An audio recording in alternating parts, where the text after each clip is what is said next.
dedicated to empowering you with information to make positive choices and be advocates for your overall well-being. Welcome to The Health View.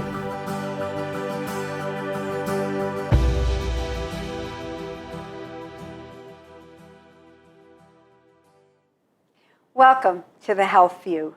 I'm Yvonne Dunnett, and with me is Dr. Margarita Ochomaya and Dr. Laura Chan. We are delighted that you're with us today, and our topic today is about breast cancer and breast health. And there's so many facts out there related to it. 1 out of 8 women are diagnosed with breast cancer. And interesting enough, according to the American Cancer Society, in the statistics for 2015, there are 12% of women, 12%, 840 new cases each year that are diagnosed with cancer. And then there are invasive breast cancers, as well as carcinoma of non-invasive of 60,290 cases. So ladies, I would like us to delve in with what is breast cancer? Dr. Margarita, what is breast cancer? So breast cancer is, number one, very scary because it can affect young women, it can affect older women, it can affect our seniors, and it can affect men. And what it really means is that there's a growth in the breast, and that can be either malignant or a benign. And then very importantly, once we start going down that process of working it up and identifying it, it begins with an abnormality in the breast, and then it can be as consequential as having to have full surgery to remove your breast. So a pretty severe situation. And Dr. Laura, how is it diagnosed? Right, so many times someone will have a lump felt on palpation. They'll either notice it themselves. A lot of women are starting to practice self-exam with their breast tissue. And if they're not, then I hope they would be, and we'll talk a little bit more about how to do that. Or when they go for their annual pelvic exam, very often the provider will do a breast exam as well, and they might feel something that's abnormal, that it's not symmetrical from one breast to the next. So actual palpation is one really important way that it's diagnosed, but then also through imaging. So mammogram is a very common way that breast cancer is diagnosed as well.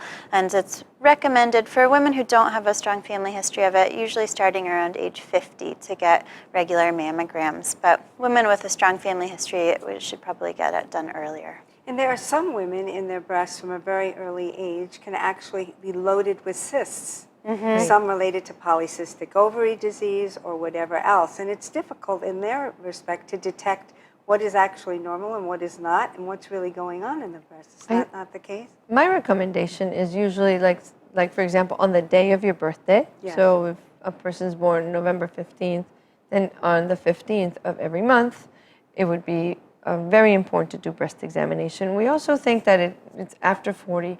I think breast examination should be at all levels from puberty ongoing. And usually it can be done when you are in the bathroom, in the shower, or applying some moisturizer. And then specific to your question, I think it's very important for us to be able to pick up what our normal breasts are, because not every breast is, we're not out there touching each other's breasts. So therefore, what seems to be your normal, as you get to know it, as you get to know your breast, as you get to feel, some are tender, some are not, some are hard, some move. And so when we're examining the masses or the lumps or the cysts, you will have some sense of normalcy, and also trust your gut instinct, because when you are looking at your breast or examining your breast and you're feeling a little suspicious about it, it's very important to call the doctor right away. And it's important to also know, if you don't know how to do a breast exam, that if you go on to the AmericanCancerSociety.org, they actually have, I believe there's a video, and there are also pictures of what's normal for breast, what's abnormal for breast, what to do in an exam to make sure that you're well. How early should somebody start with the breast exams? I strongly believe examination should start at the time of breast budding or when puberty begins. Okay. And so it's a conversation that could be awkward in a pubertal girl, but very importantly is just trying to be very aware of your body, and that would include understanding that tissue. Okay. So what would the signs and symptoms be? Of breast cancer. So other than what we talked about with noticing a lump, which is Right. very often one of the most common signs, things can be a nipple discharge, abnormal nipple discharge, possibly inflammation of the breast. It might, if a woman is nursing, it might get confused with mastitis, which is inflammation of one of the milk ducts. More often than not, it could be mastitis, but inflammation in the breast that looks like that could also be a cancerous concern. If the nipple is inverted all of a sudden, or if there's asymmetry, that's something to have that looked into. How about discoloration? Discoloration of the skin or any kind of dimpling of the skin. Hardness. Yeah. Hardness. Like a hardness that will create, Yep. like they usually use the term looks like an orange with the very dimpling, but the swelling around it, so you can see the dimples very obviously. Yep. Any other symptoms people should be aware of? Well, those are the local signs. symptoms. I mean, there are some more general symptoms when someone has more progressive cancer, oftentimes fatigue that can't be explained and things like that. But I like to interestingly note, so the breast tissue normally also has a tail that goes underneath the axilla Yes. on the underarm. Yeah. And so sometimes they feel more a lump on the underarm. That's Yes. what causes the call to the doctor as compared to the breast tissue itself. So it's very important to also, when you are examining your breast, going kind of deep into the underarm and evaluating that tissue. And I think tenderness seems to be a very important point because our breasts shouldn't be tender. And painful breasts are very common. And so sometimes we're driven to examine something because it's hurting, or if you bumped it and it hurt. And so very importantly, first is the monthly examination. And like you said, the yearly kind of correlation with your doctor to make sure you're in the right path. But if you start having breast tenderness that is localized or specific to one area, it's very important to have a second opinion and having that doctor check your breast before you. Interesting And enough, I in wanna, menstruation, some women have tenderness. Let's follow up on that. if I you was, and I was actually going to say something along Yeah, those lines, okay, right? good. So oftentimes right before menses, a Right. woman will develop some breast tenderness, and that's not always a bad thing. That could be a little bit of a hormone imbalance. Sometimes drinking too much caffeine can contribute to lumpier breasts or a little bit of breast tenderness, something like that. So it's not always a bad sign, but it could be more of a sign that there's a little bit of a hormone imbalance rather than a cancer or something more acutely concerning. One thing I'd like to point, even though I did use the calendar day, it would be ideal to have your breast examination the week after you finished your period. Right. That's the Exactly. ideal That's timing, what- right? Exactly. So because things have cleaned out and you're getting a good sense of what's Yep. wrong. Plus, I know they've always recommended it'd be good to, if you can, to examine your breast the week before you get your period. After. And then a week Oh, after. oh, that's a you great learn point. the difference. You learn the difference of how it feels before Right. and how it feels after. It's a very good point, and it really does work to see that. Again, because we're trying to make you feel empowered to be experts on your own body, and that's why we raise all these things, because just the fact that you begin to do your own examination on a regular basis can really make a difference as far as what you pick save up, lives. what's normal for you and what's not. So what tests can be done related to breast cancer? So the typical examination is done via a mammogram. But again, let's start with the first test was your own personal self-examination. Exactly. Then your examination with your doctor. Exactly. And then we do have now in place guidelines. And mammograms should be done on a yearly basis after the age of 40. And interesting enough, the mammograms now have become very much evolved in the sense now they have three-dimensional mammograms. Very appreciative of this 3D. Oh, my evolution. And now they're Goodness. doing breast ultrasound and Yes. MRI for Yes. more Some- concerning. So it's interesting you mentioned mammograms. So what is the difference now for mammograms and thermography? It's quite different. So mammogram uses X-ray. And so when it's done, usually the breast is put between two plates, and that there's actual X-ray examination of it to look for calcifications or denser areas. And some radiation. And there's radiation used. Thermography doesn't use any radiation, no X-ray at all. It scans the body for heat emissions, basically, with the idea being that certain areas that have more blood flow produce more heat, and that the tumor, if there is a tumor, would show up as an area of increased heat and blood flow. How accurate is a thermography compared to a mammography? My understanding is that it's not as accurate, that it's not quite as specific. Yeah, so it's very interesting and kind of even geographically distributed. Like Yeah. thermography is well accepted in Europe, and whereas here it hasn't been fully approved as a screening tool per se, Yes. but a lot of women do use it by virtue of their own desire. But would they be missing anything? Would they not get the information that's I think needed? it's a very controversial topic, and in a sense, they might be missing, or at the same time, they might have earlier detection. And so what ends up happening here is if there's anything in doubt in the thermography, you should immediately have the mammogram.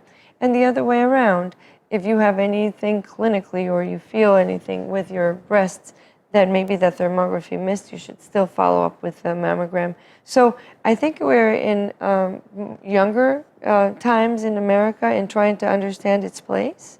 And it's good to know that in other countries, they have different opinions about thermography, but truly the standard of care as it stands today in America is the mammogram. Okay, and at least But on I an do annual basis. appreciate the value of a thermography. Do you agree? I do. And I just do. for the listening or the viewing audience, obviously the mammogram is based on, as you said, it's an X-ray tool. The thermography is based on a particular, is it an app or a particular program that picks up? Yep, it's an infrared scanner. That's what I wanted you to be What able kind to of say. heat? So it's based upon heat and picking up any picks changes up heat. within the human field to see Yep. if there's anything abnormal. So what other tests can be done to screen for breast cancer or any problems with the breast besides the mammogram? So the screening tool is the screening tool, and I think the mammogram, but other And then tests to evaluate Exactly. ultrasound, Ultrasound? and then they have specific MRIs. Okay. MRIs in which they're specifically made with the anatomy in mind. So they have these little buckets where Right, you lay you lay down, down. and then the MRI gets through. And what happens is that there's a lot of possible misses in these examinations. If a woman has a denser breast tissue, if there's a little bit more complications with regards to if there's small breasts, large breasts, a little bit more fat component or not. And so that's when it gets a little bit more detailed. But the basics are the mammogram and ultrasound. One thing that's both good and also sometimes frustrating is how careful people are. So a lot of times there will be the mammogram and then there's something a little bit questionable. And so then they get their MRI, they get the call back, oh no, we need to do the ultrasound, and then they get the clear, but not until there's been a lot of anxiety can be produced. very anxiety anxiety-producing. And for the provoking. radiologist, Yep. because if they miss it, Right, there's a lot of pressure. that would be Yep. quite a big problem. Now, So- what about the needle biopsies and the other types of things that are available to They're help? usually done under guidance, Yeah. so that it's not like really just going No. randomly with No, a it's needle. So not. once you identify that there is a lesion, then they will tell us, okay, you need to go there in that specific area. And sometimes there is a placement of a needle in to draw out fluids within that. Can you go into detail related So to that that? goes now into more cysts. So the Exactly. breast, as being a gland, could have like a pool or a lake developing within. Yes. And it could be trapped milk, like that happens in mastitis when a Yes. woman is breastfeeding and then that particular duct isn't expressing, it could get infected That can be very painful. and extremely painful. And so we would put in a needle to draw the fluid out. And sometimes it's just a cyst of fluid that could be almost preformed milk that would actually be accumulating in your breast. And so cysts, thank God, are not always associated with cancer, but they could be. So Not it's just very- for those that are breastfeeding. Cysts can be for Right. anybody at any stage. And it's good to make sure that we keep an eye on those for those purposes. And then when we put the needle in, we draw the fluid, and then the fluid is sent for analysis. And when we do our exams, does a cyst feel differently than something that would perhaps be a nodule that would end up being a cancer? That's a good point. So a cyst could be, so again, clinical is always not 100%, but a cyst could be a little bit more bouncy and could move around a little bit as compared to when you're feeling something that is hard and not really, it's like not moving. Like you fixed can't in one move it. place, it's Yeah. not as movable. That tends to That's be more not concerning. good. Nice. Yeah. Is there any way to prevent breast cancer? That's a really debatable question, and I think there's some evidence coming out that we can lower the risk factors significantly. I mean, and there's always a little bit of a guessing game, and you never know, but I think there's a lot that can be done to really reduce risk and then also increase life expectancy after breast cancer. And that comes to a lot of the lifestyle stuff, diet, and we know for sure that exercise really helps reduce the recurrence of breast cancer. We know that a diet high in fruits and vegetables helps reduce the risk of breast cancer recurrence. And so we also know that those factors most likely then help reduce the first-time occurrence of breast cancer as well. Anything to add to that? So one of the newer concepts introduced in hormone health and endocrinology is estrogen dominance. And so if a person has had too much estrogen in their system and it's constantly recirculating, you will have a little higher risk of developing breast cancer. Also, that when estrogen per se, the molecule produced in our hormone produced in our ovaries, has to be metabolized through the liver. And it could be metabolized into a little bit more of a longer acting, a little bit of a nastier hormone as compared to an easier hormone to clear. And so that can be genetically predisposed. And so if you tend to be an estrogen producer and then you also metabolize it in a way that is not the most ideal, there's going to be a higher risk of breast cancer. And of course, if your family has a history of breast cancer, that's an important red flag for you to be Absolutely. very much aware of taking the precautions and really doing what you can to give yourself your own breast exams and to take care of yourself. There are different types of breast cancer. Can I say something about family? So we always worry about that, and we always consider for the studies is first-degree relatives, so a mother, a sister, or a daughter. Yeah. And a lot of times we do have those questions about, well, there was an aunt, Right. you know, or a distant grandmother or relative, whatever. you know, and so it's very important to try to look at a pattern in the family history. And if somebody, by misfortune, does get diagnosed with breast cancer, it's very important to have that communication across the family so that other investigations can be And that's done. when you want to start with screening at an earlier age, typically. But genetics plays a role if there's a family history of only about 5 to 10% in terms of triggering cancer, being a risk factor for cancer. And there's so many other risk factors involved that need to be considered. Okay. Yes. Treatments that are available. Have we covered them all? Well, I wanted to mention types of cancer. So Please. we have estrogen receptor positive and non-estrogen receptor positive. Usually the estrogen receptor positives are tending to be in a much easier treatment plan, in a much easier prognosis. Those that are not estrogen receptor sensitive, they tend to be in younger women and have not necessarily the best outcomes. So that subgroup of analysis of which kind of breast cancer do I have would be very important to determine kind of where we are in the future planning of treatment. For men, too, the exam is important also, and some of the symptoms we've mentioned are similar for them, too, correct? Correct, and it's Okay. very important because breast cancer in men is rising. It is, and so it's just as important for them to do a monthly exam than women, is it not? Right. It absolutely And is. the fact They have it easier because it's not much tissue to work with, but a lump in the area of the breast for a man should be checked immediately. and also any changes related to color or anything like that is important too. Correct. Treatments for breast cancer. Well, so there's the conventional, there's surgery. Most women will have a surgeon on board to remove the cancerous tissue. There's chemotherapy, radiation, and that's the most common combination, of course.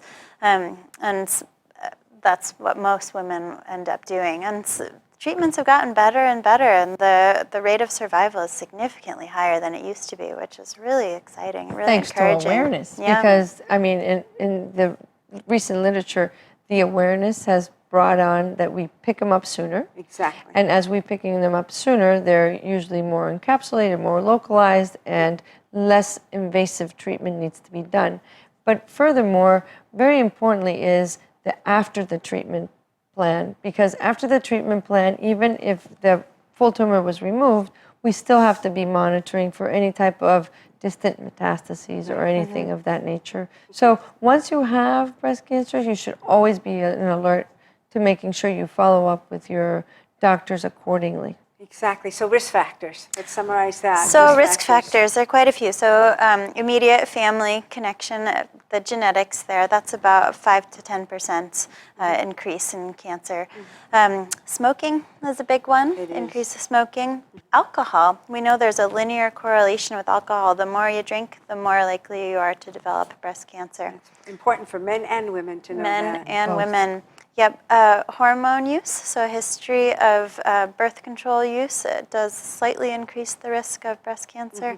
And then hormone replacement therapy is also thought to have a slight increase in the risk for breast cancer as well. Okay. And there's a little controversy there, because when you are actually taking hormones, then you are really checking. And so that incidence has been debated, for a couple of years now. And I still think that when you're doing exogenous hormones as compared to your own, you're going to have some kind of influence over your breast. But I'd like to make a point on how we clear those hormones are equally important. So if a woman is on hormone replacement therapy and they're doing well, they should not necessarily be that alarmed as long as they're doing their self-breast exam, they're doing their mammograms, and if they decide to do the thermography, to immediately contact their doctor or immediately get a mammogram if something starts that isn't not good. I agree. And then lastly, making sure that your digestive system is able to clear all these, because we usually clear these hormones, estrogen, through the liver. Okay. Right.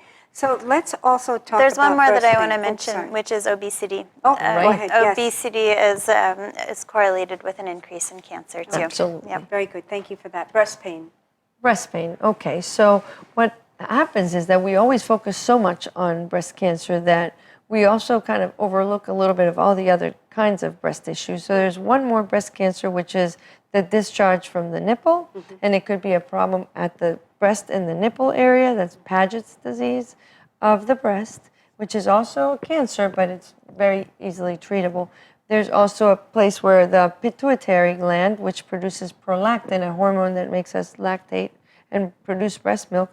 Well, if you're not having a child, you haven't had a child, there really should be no reason why there should be milk production. So having said that, that's also very important, because if your breasts are engorged and painful and there is secretion, it's very important to call your doctor to make sure that we check some hormones, and that would be prolactin. So what about low iodine when there's painful breasts? Great point. Now, in some, first of all, we talked about premenstrual pain. Yes. Very tender breasts are usually associated with a nutrition deficiency in iodine. Where would we get iodine in the body? Spinach, Seaweed. seaweed. Is that one of the kale things too, or no? Kale, dark greens. Dark greens? Yep. Spirulina. Those are seaweeds. Yes. So very important to get these iodines, and pretty much it correlates with the thyroid. So breast and thyroid somehow are related because they both like iodine. Okay. So what about the significance if the bra is tight? What does that help? So you call it tight bra syndrome. Yes, What yes. does that tell us? Well, other than being really uncomfortable, right, and the straps and the situations, what happens is that the breasts need to be a couple degrees cooler. And so with these bigger bras that have padding, and or if you hadn't been measured properly, and the new ways of... And that's important. Being measured properly is important versus just pulling it off the rack. I have a particular beef against the wire, because the wire digs right into that lateral side of the breast and is constantly producing some trauma. So if you don't have a properly fitting one, that wire is constantly traumatizing. And usually we always see calcifications in the upper left quadrant, which is where that wire is digging. So if you are going to have a wire bra, it's imperative that you have it measured and organized maybe every 3 months. Let me ask you, years ago, people could get measured. There were actually bra measurers in stores. You know, you Yeah, have that they still have one-on-one. those at Nordstrom's. Do they? Yeah. So that's They good do. to know. There's Yep. a plug-in for them because they're not always there, and They go think through that there are some- people who really know what they're doing and do it right. They are well trained. It's remarkable. Excellent. Yep. You can make an Beautiful. independent appointment there and go on in and get that done. And I've seen them at Victoria's Secret too. I think the biggest part is like if a person's embarrassed, like they don't want to ask. get measured, or if they have some body images Yeah. that they would not like to have done. But, But now more than so ever, you're important encouraging them that this is an important thing to do for them to wear a properly fitting bra. and not to have a tight bra. And the because wire- a tight bra can do what to you? It can just create tension. Yeah. It can create some fluid retention and decrease lymphatic drainage, so fluids are not really circulating well through the breast. And lastly, that wire can create chronic trauma that creates calcifications, so that by the time you get your mammogram, now we're going down a rabbit hole, and that scare is something that we can all try to avoid, Exactly. you know, and have a false positive. So what are other symptoms we should be aware of related to the breast? So we discussed breast pain, we did. discussed a lumpy breast, we discussed hard lumpy breasts, Discharge. breast, yeah. and then Tight bra. tight bra. What else? Anything else? Lack of symmetry. There we go. Lack of symmetry. Perfect. So talk about that just for a touch. Well, in a thorough breast exam, it can be important to have the woman lean forward and make sure that there's symmetry in the way the breasts move, or if a woman looks down and notices, that looks different than it used to, it's important to check in with your doctor and Would have that them be do a more the same thorough with the exam. man also? Absolutely. Absolutely. Yeah. Really important because men might not think that. So the exam component of what a woman does in all of what, when they show it on the American Cancer Society, so how does it differ for what a man does? Or is it the same, going around and looking and going up and it's down very and similar. checking? Very similar. There's just Under less the tissue arm. to cover. Under the Yes, arm to always make make sure sure you're getting under the The arm. nodules also under the arm and to check everything out. Wonderful. So to briefly summarize, the most important thing that all of you can do is to make sure that on an annual basis, at least, you're making sure you're getting a complete examination by your primary care provider or your OBGYN or your internist related to a man, and also that on at least a weekly basis, correct? That you're giving yourself your own, I say monthly Monthly. basis. okay. But I mean, hey, I would say Especially if if you you do it have weekly, history, all you good. do it weekly. Yeah. That you're definitely knowing your body, getting to understand what's normal for you and what's not abnormal for you, and to make sure that you take excellent care for yourself, because we don't want you to be in a position of getting a scare at the last minute or anything else. We know that it can be a scary thing to even think of the word breast cancer, but there are things that can be done and supports that can be given to you to help you with this. If you have any questions, go to info@ycdholistichealing.com. In the meantime, we wish you an excellent day. Take good care and be well.